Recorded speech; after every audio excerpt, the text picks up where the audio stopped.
بسم الله الرحمن الرحيم. رئيس الوزراء حكومة فدرال كصوماليا محمد حسين روبله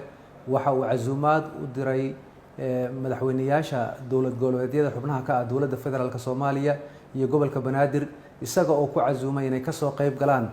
shirka wada tashiga qaran ee dhameystirka doorashooyinka si waafaqsan heshiiskii 17 September kaas oo ra'iisul wasaaruhu uu mudeeyay 20ka bisha May oo maalin Khamiisa ra'iisul wasaaruhu waxa uu rajaynayaa in madaxdu ay ka ajiibi doonto isla markaana shirka laga soo wada qayb gali doono ra'iisul wasaaruhu waxa uu sheegay inuu ka codsanayo in ay madaxdu maalinta ka horeysa Arbacada ama wixii ka horeeyay ay yimaadaan si shirku uu bilowdo waqtigii loo qorsheeyay dad badan baa laga yaabaa inay is yiraahdaan maxaa 20ka loogu dhigo hadda shirkii maaragtay si dhaqso loogu baaqi waayay waxaad ogtihiin in hadda aynu ku guda jirno 10kii u dambeeyay oo ay bilaabanayso 10kii u dambeeyay bisha Ramadaan oo runtii xilli aad muhiim u ah dadka Islaamka ah sidoo kale ciidiya imanaysa iyo wadci marka waxa la isla gartay in xiriir ama la tashiyo la sameeyay ra'iisul wasaaruhu madaxdaas